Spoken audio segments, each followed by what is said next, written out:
మన ప్రభు అయిన యేసుక్రీస్తు అతి శ్రేష్టమైన నామంలో మీ అందరికీ కూడా మా శుభాకాంక్షలు, వందనాలు. ప్రియులారా, ఈరోజు ప్రత్యేకంగా మీ మధ్యలో ఈ విధంగా మాట్లాడడానికి నాకు సమయాన్ని కల్పించినటువంటి బిడ్డలు రామన్న గారు, అలాగే వారి కుటుంబానికి నా హృదయపూర్వక వందనాలు. ప్రియులారా, ఈరోజు ఒక చిన్న వాక్యం ద్వారా ప్రభు యొక్క సన్నిధిలో మనం ఆనందించాలని నేను ఆశిస్తూ ఉన్నాను. ఈరోజు మానవ జీవితంలో అనేక విధాలుగా మానవుడు జీవిస్తూ ఉన్నాడు. తన కోసం, తన కుటుంబం కోసం, తన శరీరము కోసము, తన సమస్తాన్ని కూడా దారపోసి తన యొక్క ప్రయాసను వ్యక్తపరుస్తూ ఉన్నాడు.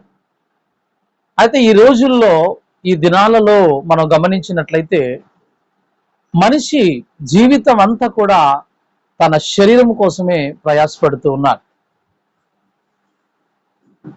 ఇలాంటి సమయంలో మనం గమనించినట్లయితే ప్రభు యొక్క వాక్యం ద్వారా మనం ఆలోచన చేసినట్లయితే మనం చేయాల్సినటువంటి పని ఏంటి? మనం చేయాల్సినటువంటి పని ఏంటి అంటే, దేవుని వాక్యం సెలవిస్తూ ఉంది, ఒకడు లోకమంతా సంపాదించుకొని తన ప్రాణమును పోగొట్టుకుంటే వానికి ఏం ప్రయోజనం అని దేవుడు మాట్లాడుతున్నాడు. ఈరోజు ఒక చిన్న పివన్ మొదలుకొని ఒక పైలట్ వరకు కూడా మనం పరిశీలన చేస్తే ప్రతి ఒక్కరు కూడా తమ శరీరంలో ఉన్నటువంటి ఆశల కోసం, కోరికల కోసమే ప్రయాసపడుతున్నారు.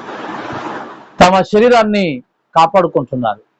కానీ దేవుని వాక్య ప్రకారముగా ఆత్మ అనే దీపాన్ని దేవుడు మనకిచ్చాడు. ప్రతి ఒక్క మనిషిలో ఆత్మ అనే దీపాన్ని దేవుడు ఉంచాడు. శరీరం కోసమే ప్రయాసపడుతున్న ఈ లోకంలో, శరీరం కోసమే ప్రయాసపడుతున్నటువంటి ఈ మహాప్రపంచములో దేవుని యొక్క ఆత్మ అనగా నరునిలో దేవుడు పెట్టినటువంటి ఆత్మ అనే దీపాని కోసం కూడా మనం ప్రయాసపడాలని దేవుడు మాట్లాడుతున్నాడు. ఈరోజు శరీరం కోసం ప్రయాసపడినట్లుగా ఆత్మ కోసం మనలో ప్రతి ఒక్కరూ ప్రయాసపడాలి. ఎందుకంటే లోకం అంతా సంపాదించుకొని మన ప్రాణమును పోగొట్టుకుంటే మనకేమాత్రం కూడా ప్రయోజనం లేదని దేవుడు మాట్లాడుతున్నాడు. కాబట్టి ఈ వాక్యమును వింటున్న నా ప్రియ దేవుని బిడ్డలారా, ఒక చిన్న షార్ట్ మెసేజ్గా మీకు తెలియజేస్తూ ఉన్నాను. ఉదయం మొదలుకొని సాయంకాలం వరకు శరీరం కోసం ప్రయాసపడినట్లుగా మీ ఆత్మ కోసం కూడా మీరు ప్రయాసపడాలి. ఆత్మ కోసం మనం ప్రయాసపడడం అంటే ఏంటి? మనకు దేవుడిచ్చినటువంటి ఆత్మను మనం బలపరుచుకోవాలి. దేవుని వాక్యము ద్వారా బలపరుచుకోవాలి. మత్తయి సువార్త 4వ అధ్యాయంలో మాట్లాడినట్లుగా